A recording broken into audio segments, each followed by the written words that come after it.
기도하겠습니다. 하나님, 우리가 전능하신 여호와 앞에, 자비하신 우리 하나님 앞에 돌아가길 원합니다. 여호와께서 우리를 찢으셨으나 도로 낫게 하실 것임을 저희들 믿고 있습니다. 우리를 치셨으나 싸매어 주시며, 또한 우리를 넘어지게 하셨으나 아주 넘어지지 않게 하시며 우리를 일으켜 주실 것을 믿고 있습니다. 우리가 힘써 여호와를 알기를 원합니다. 살리시며 일으키시는 분은 오직 하나님이시오니 우리를 살리시고 일으켜 세워 주시옵소서. 훈계의 말씀을 듣게 하시고 우리의 양심이 깨어나서 주의 앞에 충만한 기쁨이 있음을 얻게 하여 주시옵소서. 하나님, 생명의 길을 보여주시옵소서. 영원한 즐거움이 주께 있음을 알게 하여 주시옵소서. 이 시간 교훈의 말씀으로 우리의 양심이 일깨워지길 원하오며 이 모든 것을 예수 그리스도의 이름으로 기도합니다. 아멘. 성도들은 자신의 과거에 대해서 세 가지 사실을 고백해야 합니다. 하나는 우리가 처음 지음받았을 때 완벽하게 지음을 받았다는 사실, 그것이 첫 번째입니다. 두 번째는 우리는 타락하여서 완전함을 잃어버리게 되었다는 사실입니다.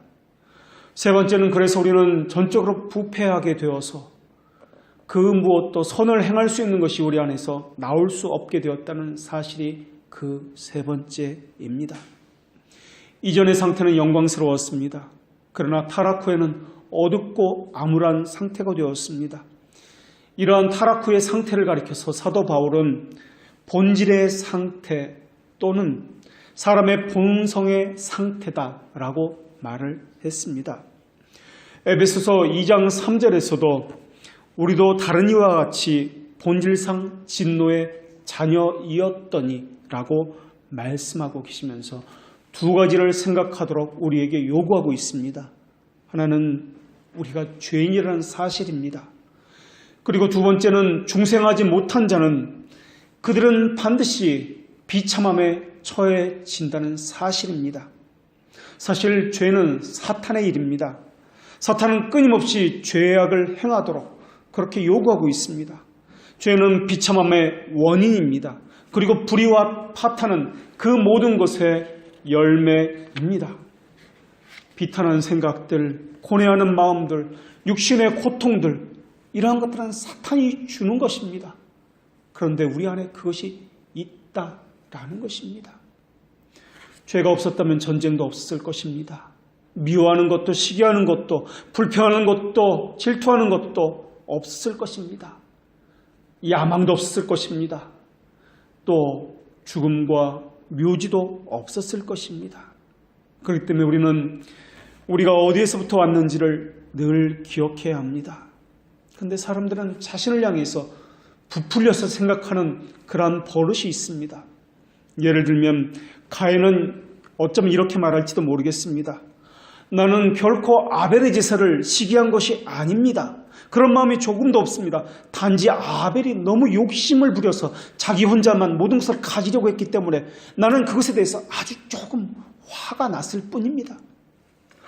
야곱의 아들들은 어쩌면 이렇게 말했을지도 모르겠습니다. 나는 결단코 동생을 미워한 적이 없습니다. 무역상에 팔려고 한 적도 없습니다. 그런 의도가 전혀 없었습니다. 내가 왜 동생을 미워합니까? 단지 버릇없는 이 동생을 형으로서 잠시 그 버릇을 고쳐주려고 했을 뿐입니다. 그런데 요셉이 운이 없었을 뿐입니다. 또 어떤 이는 이렇게 말할지도 모르겠습니다. 내가 이렇게 된 것은 거짓 교사들의 가르침 때문이었습니다. 목사들이 똑바로 가르쳤다면 나는 지금 이렇게 되지 않았을 것입니다. 또 어떤 사람은 이렇게 말할지도 모르겠습니다. 난 하나님의 영광을 위해서 살기를 원합니다. 나는 술 취해본 적도 없고 남의 것을 도둑질해 본 적도 없습니다. 그저 교회에서 시키면 시키는 대로 신앙생활을 열심히 했습니다.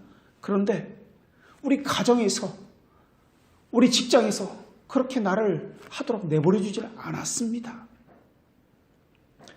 우리는 이것을 기억해야 합니다.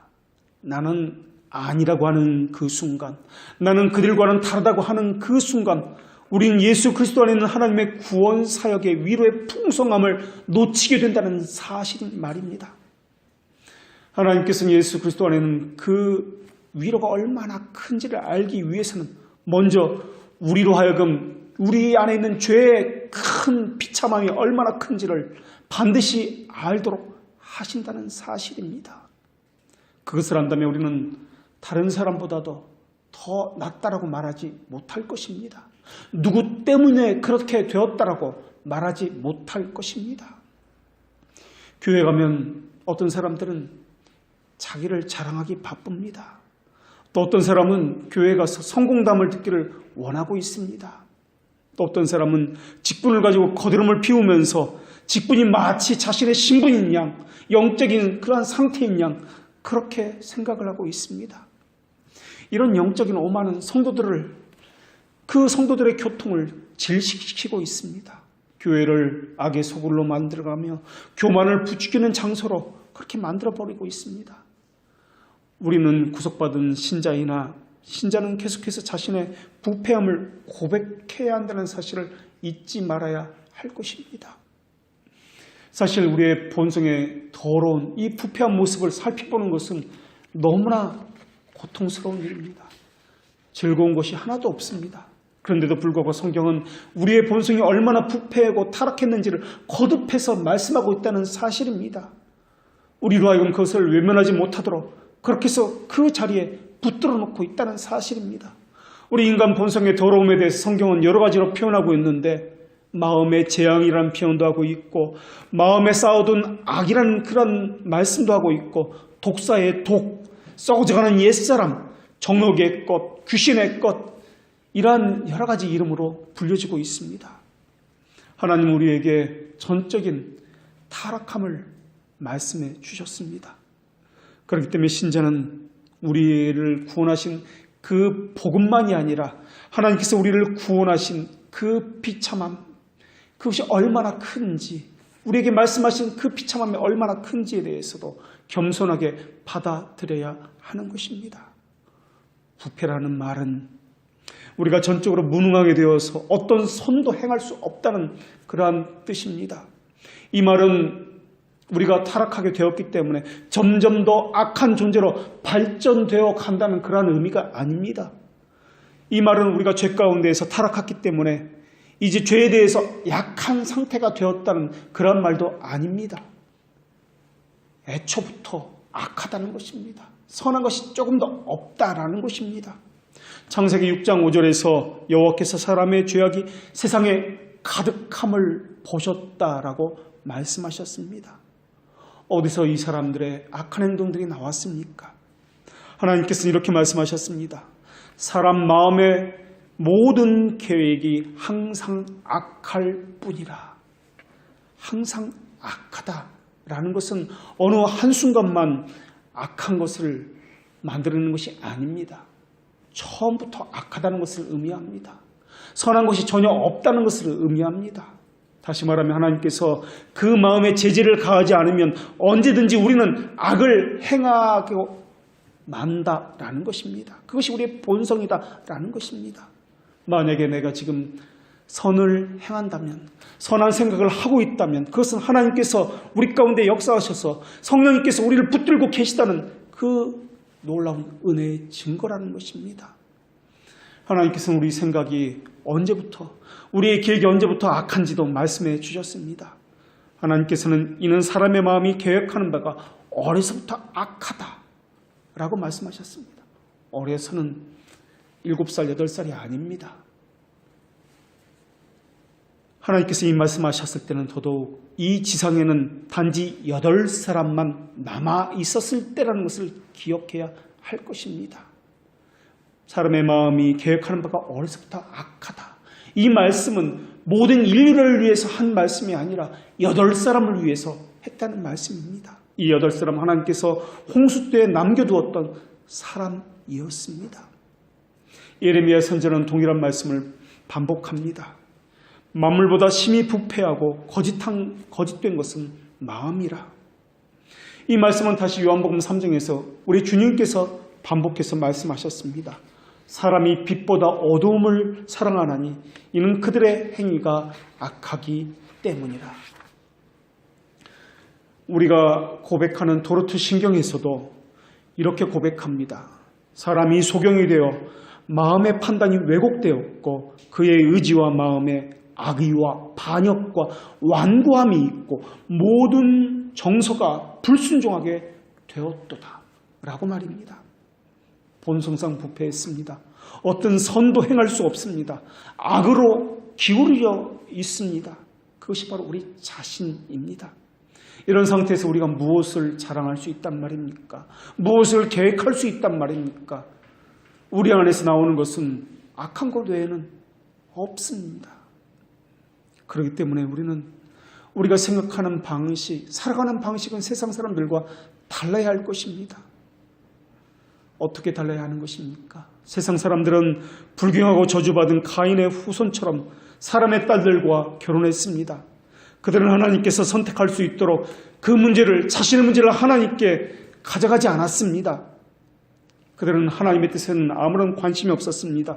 또 그들은 믿음의 규칙에 따르지도 않았습니다.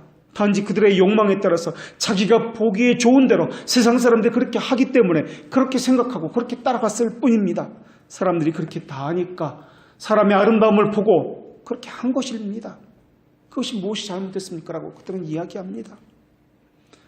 그런데 하나님의 아들들이 사람의 딸들과 결혼했다는 것은 하나님과의 이혼을 의미한다는 것입니다.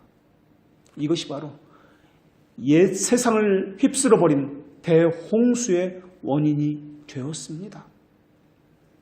혼합 결혼의 죄, 이것이 대홍수를 가져왔다는 것입니다. 그러나 사람들은 쓸어버렸지만 홍수는 그 죄는 쓸어보지 않았습니다. 오늘날에도 옛 세상에서 있었던 혼합 결혼의 죄는 아직도 만연하고 있습니다. 이것은 결혼만을 의미하는 것이 아닙니다.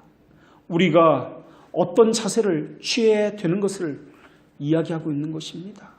슬프게도 오늘날 기독교 세계에서는 이와 같은 일들이 너무나 많이 일어나고 있습니다. 교회마다 세상의 문화를 가지고 들어와서 그것이 마치 하나님이 원하시는 것이냐, 그것을 통해서 하나님께 영광을 돌리는 것이냐, 그렇게 생각하고 있습니다. 교회를 온통 더러운 돼지의 집으로 그렇게 만들어가고 있습니다. 부패라는 것은 왜곡된 기준을 가졌다는 것을 의미합니다.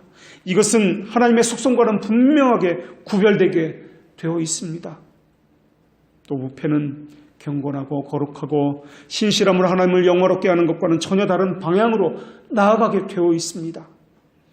그 직업을 택하면 하나님을 영화롭게 할 수 있습니까? 그 이름을 하면 하나님을 즐거워하고 하나님의 선하심을 드러낼 수 있습니까? 그것을 하면 하나님의 거룩하심과 성경에 나타난 하나님의 뜻이 보여집니까? 만약에 그렇지 않으면 그것은 하나님의 뜻이 아닙니다. 하나님을 영화롭게 하는 것이 아니며 세상에 속한 일이 될 것입니다.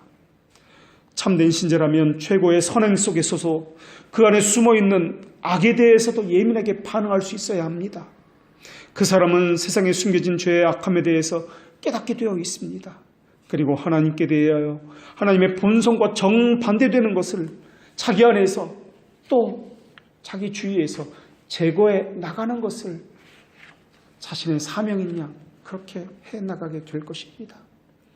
죄에 대한 감각을 갖는다는 것은 보는 것, 느끼는 것, 생각하는 것, 죄에 대한 해악성에 대한 고통이 있음을 의미합니다.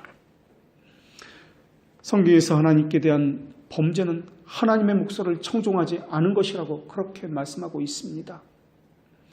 죄악은 사람의 본성에 의해서만 저지르는 것이 아니라 그들의 수반되는 환경에 의해서 더욱 가증되고 더욱 크게 그 죄악이 굴려져서 더 크게 되었습니다. 이런 현상은 저주받은 가인의 후예들 가운데서만 발생한 것이 아니었습니다. 거룩한 셋의 후손들 가운데서도 발생된 일들이었습니다. 광야에서 가나안 땅에 들어간 하나님의 백성들에게서도 이러한 일들이 나타났다는 것입니다. 성경은 그런 일을 향해서 세상이라는 단어를 붙여서 사람의 죄악이 세상에 가득함이라 라고 말씀하고 있다는 것입니다. 세상에 가득했다라는 것은 세상을 본받지 말라는 말과도 같은 말이 될 것입니다. 이 말은 또한 주께서 대홍수로 죄인들을 쓸어버리는 하나님의 공의로움을 정당화시키는 그런 표현이기도 했다라는 것입니다. 또 사람들의 불신앙을 나타내는 표현이 바로 세상이라는 단어로 나타났다는 것입니다. 세상은 하나님의 진노를 나타내는 분명한 증거가 되었으며 하나님의 진노를 쏟아내셔야만 했던 증거가 되었던 것입니다. 사람들이 나는 바람에 나온 잎사귀와 같으므로 나의 죄악이 바람같이 나를 몰아가나이다 라고 고백하듯이 사람이 마음으로 생각하는 모든 계획은 항상 악할 뿐입니다. 사람의 모든 악한 행실을 추적해보면 부패한 마음이 그 원천임을 알 수 있습니다. 모든 것에 정직했던 그 사람의 영혼이 이제는 부패하게 되었습니다. 선한 것이 나올 수 없게 되었습니다. 이제는 하나님의 마음과 합했던 그 마음은 정반대가 되어서 악한 계획의 공장이 되었습니다. 부적실한 감정의 온실이 되었고 불경건한 창고가 되었습니다. 지각은 더럽혀졌습니다. 생각은 항상 악할 뿐입니다. 의지와 감정은 추악해져서 어느 것 하나 하나님을 기쁘게 하는 것이 나올 수가 없게 되었습니다. 마음으로 생각하는 모든 계획, 마음으로 만들어내는 모든 생각뿐만 아니라 판단과 선택과 목적과 도모와 원함과 마음에 의해서 만들어내는 모든 것들은 다 악할 뿐입니다. 사람은 마음으로 무언가를 만들어냅니다. 생각으로 무언가를 계속 생각해내집니다. 그러나 단 한 가지도 거기에서는 선한 것이 나오질 않습니다. 사람의 마음 안에 있는 틀은 매우 다양합니다. 그러나 그 생각들은 결코 올바른 틀 속에 단 한 번도 놓인 적이 없습니다. 어떤 사람들은 우리 생각이 아무리 부패했다 할지라도 적어도 한두 가지 것쯤은 선한 것이 섞여 있지 않을까라고 그렇게 생각하고 있습니다. 그러나 성경은 분명히 사람의 생각은 오직 악할 뿐이라고 말씀하고 있습니다. 하나님께서 받으실 만한 것이 우리 안에는 하나도 없습니다. 우리 안에서 나오는 것은 선한 것도 하나도 없습니다. 그 공장 안에서 성령이 아니라 공중의 권세자 분자가 일을 하기 때문에 그렇습니다. 그들에게 어떤 변화가 생긴다 할지라도 오직 악에서 악으로만 변할 뿐입니다. 어떠한 위대한 결단을 한다 할지라도 거기서는 악에서 악으로만 결단을 할 뿐입니다. 주님께서 아브라함이 자기를 두렵게 하는 권력 앞에서 자기 아내를 누이라고 속였다는 그 기사를 성경에 기록해 놓으셨습니다. 그 기사를 성경에 기록해 놓으신 이유는 우리도 그렇게 할 수 있다는 것을 보여주기 위해서였습니다. 목숨의 위협 앞에서 주님을 배반했던 그 베드로의 기사를 성경에 기록해 놓은 것은 바로 우리가 그러한 사람이라는 것을 알라라는 그 말씀에 따라서 기록해 놓은 것입니다. 그것이 진리인지는 압니다. 그러나 사람들의 눈을 의식해서 밤중에 찾아온 니고데모처럼 우리도 그렇다는 것을 보여주고 있는 것을 말하고 있는 것이 성경의 기록입니다. 주님께서 야곱이 에서를 속에서 장자의 명분을 탈취할 때 주님께서는 우리도 야곱과 같은 짓을 할 수 있다는 것을 우리로 하여금 알기를 원하고 계셨기 때문에 성경의 그런 모든 기록을 기록해 놓으셨던 것입니다. 그것이 바로 사람에 대해서 그의 마음의 모든 생각의 계획이 항상 악할 뿐이다 라고 말씀하실 때 하는 그 주님의 의미하는 바입니다.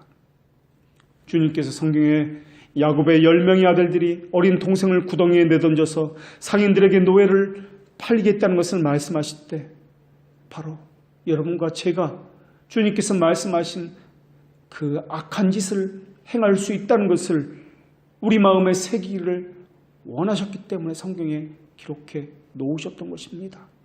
만물보다 거짓되고 심히 부패한 것은 마음이다 라고 말씀하셨던 것은 바로 우리의 마음이 그렇다는 것을 말씀하고 계신다는 것입니다.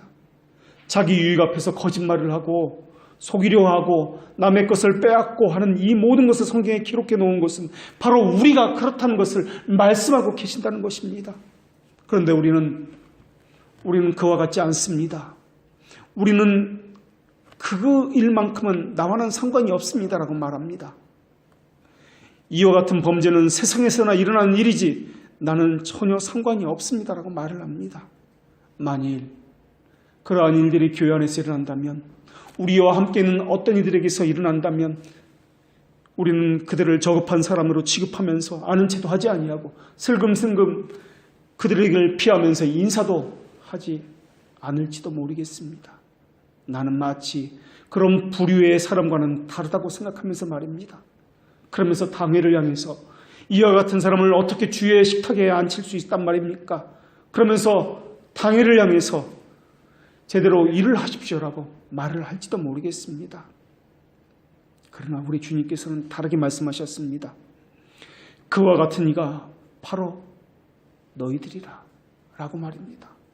그 사람들과 동일하다고 말씀하셨다는 것입니다. 우리 모두는 동일한 수준에 놓인 사람들입니다. 믿는 이나 믿지 않는 이나 그것은 동일합니다. 누가 좀 낫고 누가 좀 못하고 그런 것은 없습니다. 아니, 어쩌면 믿지 않는 이가 윤리도덕적으로 믿는 이보다 더 나을 수도 있습니다. 하나님께서는 우리로 하여금 부패하여서 모든 악으로 기울어져 있다는 것을 인정하도록 그렇게 말씀하고 계십니다. 우리는 그렇지 않은 것처럼 우리의 손가락은 다른 사람을 향해서 늘 향해 있습니다.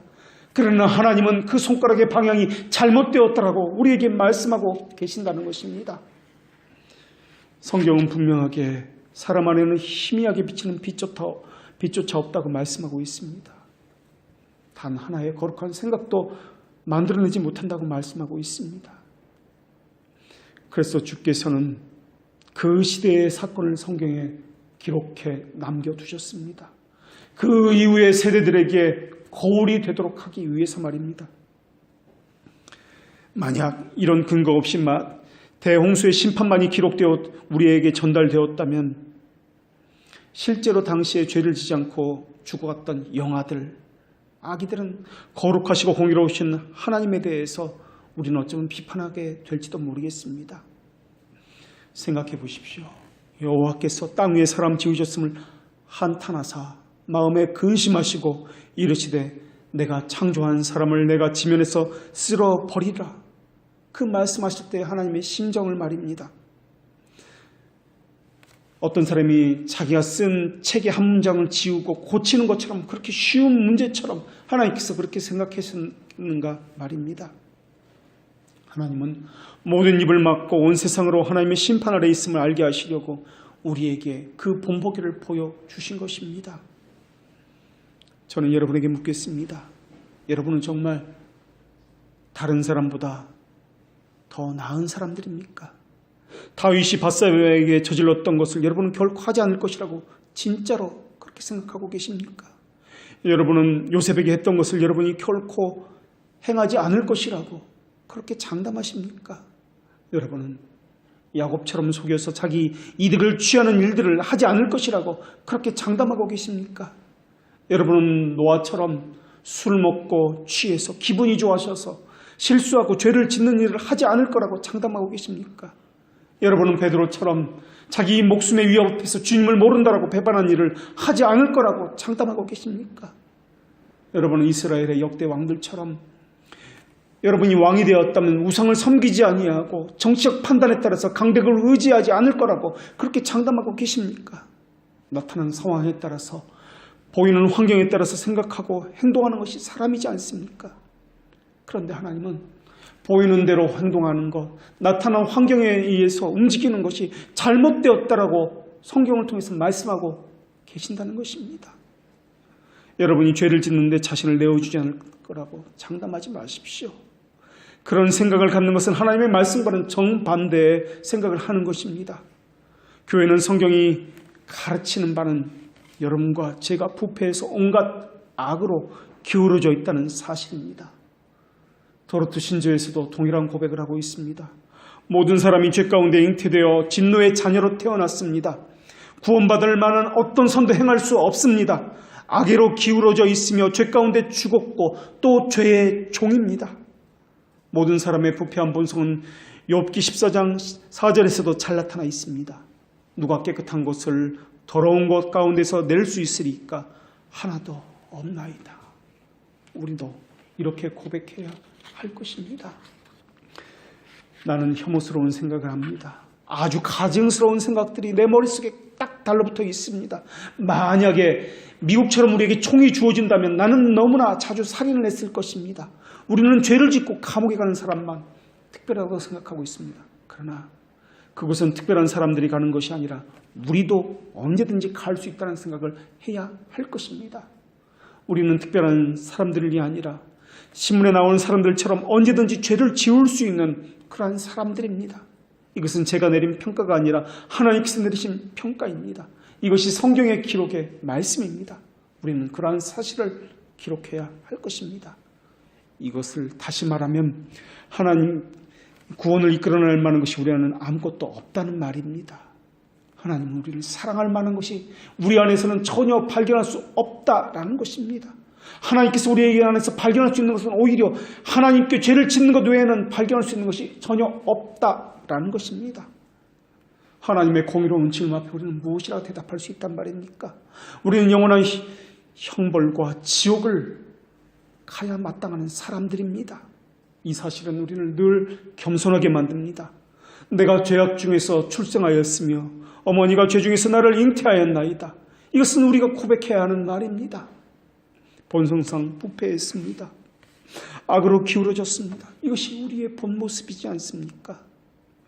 그런데도 하나님께서는 이런 비참한 사람들을 자녀로 삼아 주셨다는 것입니다. 우리에게 약간이라도 매력을 끌 만한 것이 있었다면 우리는 당연하다고 여기게 될 것입니다. 우리에게 하나님께 드려질 만한 것이 선한 것이 조금이라도 있다면 당연히 하나님은 우리를 구원하셨어야 마땅하다고 우리는 별로 놀라워하지 않았을 것입니다. 그러나 우리는 요셉의 형제들처럼 암몬이나 다윗이나 감옥에 있는 사람들이나 살인자나 신문 기사에 나오는 사람들처럼 여기에 앉아있는 사람이나 더 나은 사람이 없다라는 사실을 우리는 늘 기억해야 할 것입니다. 우리는 하나님의 모든 계명을 심각하게 범했습니다. 어떤 계명도 지키지 않았습니다. 여전히 우리는 그런데도 불구하고 모든 악으로 기울어져 있습니다. 이러한 사실을 우리의 양심이 지금도 고소하고 있습니다. 감옥에 들어갈 모든 죄를 저지르고 있습니다. 하나님의 심판대 앞에서 변명할 수 없는 엄청난 죄악들을 지금도 우리는 저지르고 있습니다. 이 고백은 성경적으로 진실합니다. 현실을 가름해 볼 때도 정확한 진실입니다. 교회 안에서 거짓말하고 속이고 사기치고 동성애하는 죄를 짓는 사람들도 있다라고 우리는 멸시하고 손가락질합니다. 쉬쉬하면 말을 합니다. 그것이 사실 오늘날 현실이기도 합니다. 그러나 성경은 육으로 난 것은 육인이라고 말씀하셨듯이 우리의 부패한 생각들을 들여다보라고도 말씀하십니다. 모든 사람이 육이다라는 말씀은 사람이 연약하다는 말이 아닙니다. 이 말은 본성적으로 모든 사람이 타락하여서 죄를 짓는다는 말입니다. 그렇기 때문에 거듭나야 한다는 말입니다. 하나님은 사람을 단지 천사보다 조금 못하게 지으셨는데 지금 사람은 소멸되는 짐승과 같은 그런 상태에 처하게 되었습니다. 예전에는 짐승들이 사람의 말을 들어주었는데 지금은 사람이 짐승들과 같은 위치에 처하게 되었습니다. 사람은 땅의 일만 생각하고 있습니다. 아니, 어쩌면 짐승들이 어떤 면에서는 천박한 인간보다 더 낫다라고 성경은 말씀하고 있다는 것입니다. 성경은 사람이 자기 일을 부지런히 하는 학과 산비둘기와 제비와 두루미보다 못하여 자신의 가장 소중한 일마저도 등한시하노라라는 것이 선자들의 외침이었습니다. 또 다른 성경에서는 사람은 소와 당나귀보다 더 어리석더라고 그렇게 고백하고 있습니다. 또 다른 성경에서는 두령도 없고 감독자도 없고 통치자도 없으며 먹을 것은 여름 동안에 예비하여 추수 때 양식을 모으는 개미에게 가서 지혜를 배우라라고 말씀하고 있습니다. 인간들은 필요한 것을 가진데도 불구하고 여전히 부족하다고 생각하면서 남의 것을 빼앗고 속이고 또한 끝없는 굶주림 속에서 탐욕 속에서 그렇게 해서 살고 있습니다. 내 것을 내어주려고 하지 않습니다. 오히려 빼앗고 있습니다. 국가와 국가 간에 그래야 하며 사람과 사람 사이에 그러하고 있습니다. 그러한 사람들을 향해서 우리 주님은 뱀들아, 독사의 새끼들아라고 부르짖었다는 것입니다. 또한 우리 주님은 그러한 사람들을 향해서 마귀의 자녀들이라고 그렇게 부르짖었다는 것입니다. 성경은 우리를 향해서 본질상 진노의 자녀라고 말씀하고 있습니다. 진노를 받아 마땅하다라고 있다라는 것입니다. 우리는 저주가 무엇인지 알기도 전에 저주 아래 놓였습니다. 하지만은 사자가 움킨 것이 없는데 어찌 숲에서 부르짖겠는가라는 말씀처럼 우리가 본성적으로 악하기 때문에 악을 행한다라는 것입니다.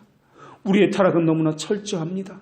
하늘에 계신 하나님께서 의인을 구원하기 위해서 이 땅에 세상을 보내지 않았다는 것, 세상에 우리 주님을 보내지 않았다는 것이 너무나 감사한 일이 될 것입니다. 하나님께서는 비참한 죄인들을 구원하기 위해서 이 땅에 우리 주님을 보내셨다는 것입니다. 술에 취해서 벌거벗은 노아 같은 사람을 구원하기 위해서, 살인자 모세와 같은 사람들을 구원하기 위해서, 거짓말하는 아브라함과 같은 사람을 구원하기 위해서, 속이고 사기치는 야곱과 같은 사람들을 구원하기 위해서, 형들을 살살 놀리고 약올리면서 윗사람에게 다른 사람의 잘못을 고잘질하는 고자질쟁이와 같은 요셉과 같은 사람을 구원하기 위해서 오셨다는 사실입니다. 의리를 저버리고 배신하는, 심지어 사람을 죽이기 위해서 칼을 빼들고 사람을 상하게 하는 베드로와 같은 사람을 위해서 오셨으며, 일하다가 자기와 마음에 안 맞는다고 싸우고 다투고 헤어져서 원수 맺는 바울과 같은 사람들을 위해서 이 땅에 오셨다는 사실입니다. 이 세상에 흘러넘치는 부패와 명수를 보십시오. 우리는 그 안에 발을 내딛고 있습니다. 사람이 그 물에 온몸을 홀딱 다 적시지는 않았을지라도 발을 전혀 물을 담그지 않고 그 땅을 다닐 수는 없을 것입니다. 그것이 우리나라이든 외국이든 도시이든 시골이든 왕국이든 오두막이든 사람이 사는 곳은 모두가 똑같을 것입니다. 어떤 사람은 가난에 찌들었고 어떤 사람은 병마와 고통으로 시련을 겪고 있습니다. 어떤 사람은 사업을 하다가 실패해서 울고 있습니다. 어떤 사람은 사랑하는 사람에게서 배신을 당해서 아파하고 있습니다. 또 어떤 사람은 자기 마음대로 되지 않아서 애통해하고 있습니다. 그 사람이 어떤 상황에 처했든지 간에 모든 사람은 죄 가운데서 먹고 마시며 죄를 저지르면서 살고 있다는 것입니다. 고위층일수록, 책임 있는 자리의 사람일수록 더더욱 죄에게 노출되어서 죄를 더 많이 짓고 있다라는 것입니다. 사실은 신문에 나오는 사람만 죄를 짓는 것이 아닙니다. 어떤 특정한 사람만 죄를 짓는 것이 아닙니다. 전직 대통령만 죄를 짓는 것이 아닙니다. 유명한 정치인이나 기업인이나 연예인만 죄를 짓는 것이 아닙니다. 불편한 가시는 언제나 우리 가운데 있습니다. 죄의 싹은 사망입니다. 그 사망이 우리 가운데도 늘 함께 있습니다. 이 세상에 들리는 불평과 한숨, 우리 눈에서 떨어지는 눈물은 사람이 하늘에서 떨어진 별처럼 타락했다는 증거입니다. 지금도 벽제 화장터에 가보면 나이 드신 분들도 있지만 갓난아기의 죽음도 있음을 발견할 수 있습니다. 젊은 청년의 죽음도 있습니다. 자녀를 잃고서 슬피 우는 라헬과 같은 사람들이 너무나 많이 있습니다. 하나님은 저와 여러분의 마음이 완악하다는 사실도 알고 있습니다. 우리의 모든 생각과 의향이 악하다는 것도 알고 있습니다. 그런데도 불구하고 그것을 아시는데도 불구하고 여러분을 버리지 아니하시고 마땅히 받아야 할 지옥으로 보내시지 아니하시고 하나님의 거룩한 품으로 마치 돌아온 탕자처럼 받아주셨다라는 것입니다. 주님께서는 지금도 알고 계십니다. 아무런 선도 행할 수 없고 전적으로 악한 방향으로 기울어졌다는 사실은 말입니다. 예전만 알고 계셨고 지금은 모르는 것이 주님이 아닙니다. 또 지금은 알고 계셨는데 이 이후에는 모르시는 분이 또한 주님이 아닙니다. 이전에도 알고 계셨고 지금도 알고 계셨고 이후로도 알고 계시는 분이십니다. 우리 안에서는 선함이 나올 수 없다는 것을 말입니다. 만약에 우리 안에서 선악이 나온다면, 선한 행실이 나온다면 그 선함 안에도 악함이 도사리고 있다는 것조차 하나님께서는 알고 계십니다. 그럼에도 불구하고 주님께서는 자비로우셔서 당신의 아들 우리와 같은 비참한 죄인을 구원하기 위해서 내어주셨다는 사실입니다. 여러분은 자신 스스로 신문에 나오는 어떤 사람보다 단 한치라도 낫다는 그런 생각을 버려야 할 것입니다. 다른 사람을 없인 여겨서도 안 될 것입니다. 마치 여러분이 이런 사람보다 자신이 낫다고 생각한다면 이것은 주님이 하신 말씀을 부인하는 것이 될 것입니다. 그것은 죄인을 위해서 독생자를 보내신 하나님의 은혜를 저버리는 행위가 될 것입니다. 하나님은 악을 행하는 여러분의 능력을 잘 알고 있습니다. 그런데도 불구하고 독생자를 보내주셨습니다. 그리고 하나님의 자비하심은 너무나 커서 하나님의 자비로 용서하지 못할 큰 죄는 없다는 것을 또한 말씀해 주셨습니다. 우리가 무엇을 했건 문제가 되지 않습니다. 앞으로도 무엇을 했건 문제가 되지 않는다는 것입니다. 하나님께서 술 취한 노아를 구원해 주셨던 것처럼, 사람을 죽인 모세를 구원해 주셨던 것처럼, 간음죄와 살인죄를 저지른 다윗을 구원해 주셨던 것처럼 거짓말쟁이 베드로 같은 사람을 위해서 독생자를 내어주셨다는 것입니다. 우리가 착각하지 말아야 할 것은 만일 주님께서 우리를 붙들고 계시지 않았다면 우리 가운데 누구라도 모세처럼 살인을 했을 것이라는 사실입니다. 우리 가운데 모든 사람이 아브라함처럼 자기 유익을 위해서 자기 아내를 버렸을 것이며, 요셉처럼 윗사람에게 자기만 알아주기를 바라는 고자질쟁이가 되었을 것이며, 우리 가운데 있는 모든 사람이 다윗이 저질렀던 간음을 저지르고 또 자신의 평판을 위해서 살인죄를 저질렀을 것이라는 사실을 말입니다.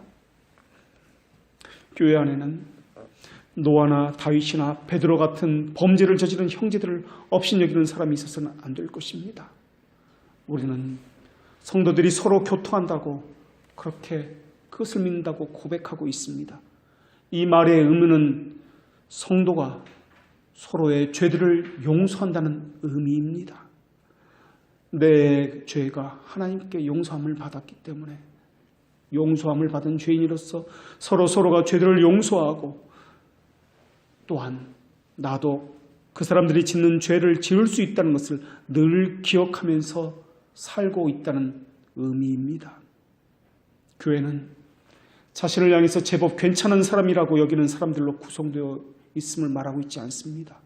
교회는 죄인들로 구성되어 있습니다. 특별한 죄인들, 평범한 죄인들, 수많은 죄인들로 구성되어 있습니다. 자신을 죄 가운데 내어 던질 수 있는 사람들로 구성되어 있는 것이 교회입니다. 온갖 종류의 범죄가 고린도 교회 안에 있었습니다. 우리 생각에는 어떻게 교회 안에 이런 말도 안 되는 범죄가 있을 수 있지라고 생각할 수 있습니다. 그러나 그것은 그들의 이야기가 아니라 오늘 우리의 이야기입니다. 고린도 교회만 그런 것이 아닙니다. 갈라디아 교회도 그랬으며 에베소 교회도 그러했습니다. 더욱 가관은 바울의 반응이었습니다. 바울이 갈라디아 형제들에게 죄에 대해서 어떻게 반응하는지 성경은 기록하고 있습니다. 성경은 죄를 저지른 사람들과 멀리하고 그들과 사귀지 말라고 말씀하고 있지 않는다는 사실입니다. 오히려 하나님은 갈라디아서 6장 1절에서 이렇게 말씀하셨습니다. 형제들아, 사람이 만일 무슨 범죄한 일이 드러나거든 신령한 너희는 온유한 심령으로 그러한 자를 바로잡아 너 자신을 살펴보아 너도 시험을 받을까 두려워하라. 걸려 넘어진 사람을 도와주라 라는 것이 성경의 말씀입니다. 왜 그들을 버리지 말고 모른 체 하지 말고 도와줘야 합니까? 성경은 너희가 시험을 받지 않도록 하기 위해서라고 말씀하고 있습니다. 하나님은 우리도 그러한 죄에 빠질 것을 잘 알고 계셨습니다. 그 죄에 빠진 사람은 다른 사람이 아니라 바로 너 자신이다 라고 말씀하는 것처럼, 그래서 하나님은 그런즉 선줄로 생각하는 자는 넘어질까 조심하라 라고 말씀하셨다는 것입니다. 그래서 성경이 요구하는 것은 너희도 그러하니 너도 똑같은 사람이 그들을 업신여기지 말라라는 것입니다. 자신을 죄에게 내준 형제나 자매를 업신여기지 마십시오. 여러분이나 제가 여전히 동일한 죄를 지을 수 있기 때문에 그러합니다. 대신에 바울이 갈라디아 교회 성도들에게 말했던 말을 기억하십시오. 그리고 자기 자신을 살펴보아 시험을 받을까 두려워하십시오. 서로 넘어진 자를 일으켜 세워주십시오. 서로 격려하고 위로하고 죄들을 용서해 주십시오. 특별히 허물이 있고 죄 가운데 있는 사람들에게 그렇게 해야 할 것입니다. 보살피고 용서하되 교만한 마음으로 하지 마십시오. 그 사람이 바로 나라는 심정으로 겸손한 마음으로 그렇게 하십시오. 우리는 지금 죄의 가리움을 받았으나 여전히 죄 가운데 있는 사람들입니다. 우리는 여전히 죄를 짓고 있는 사람입니다. 단지 하나님께서는 우리의 죄를 보지 아니하시고 예수 그리스도의 의로움으로 가려움 주신 분이십니다. 그러나 얼마 오면 우리 육신의 끝은 올 것입니다. 우리 주님께서 하늘에 구름 타고 오실 때 우리의 몸은 지금과 같지 않을 것입니다. 그때는 죄를 지을 수 없는 모습으로 완전하게 변하게 될 것입니다. 그때 우리는 예수 그리스도와 더불어 영화롭게 될 것입니다. 그때는 눈물도 없을 것이며 애곡하는 것이나 사망도 없을 것이며 더 이상 죄를 짓는 몸도 없게 될 것입니다. 괴롭힘도 없을 것이며 약함도 없을 것이며 사망과 죄도 더 이상 없을 것입니다. 그때를 기다리면서 우리는 우리의 모습을 늘 살피고 서로 죄들을 용서하면서 성도가 서로 교통하며 마땅히 살아야 할 신자의 삶을 살아야 할 것입니다. 기도하겠습니다. 하나님, 우리가 누구입니까? 우리를 보게 하심을 감사합니다. 신문에 난 사람들, 그리고 알려진 사람들을 향해서, 범죄자를 향해서 손가락질하는 손가락을 돌려서 우리를 향하게 하여 주시옵소서. 우리로 하여금 포악한 자의 길을 갖지 않게 하여 주시옵고, 다른 사람을 정죄하고 판단함을 더 이상 하지 않도록 멈추게 하여 주시옵소서. 오히려 그 판단함으로 우리가 판단함을 받는다는 것을 알게 하여 주시옵고, 사망의 줄이 우리를 얽어매고 있고 불의의 창시가 두렵게 하지 못하게 함을 하나님 앞에 늘 간구하게 하여 주시옵소서. 사망의 올무가 우리에게 이르렀으나 우리로 하여금 예수 그리스도의 십자가 안에서 그것을 방패 삼아서 주 안에서만 안식을 얻게 하여 주시옵소서. 예수 그리스도의 이름으로 기도합니다. 아멘.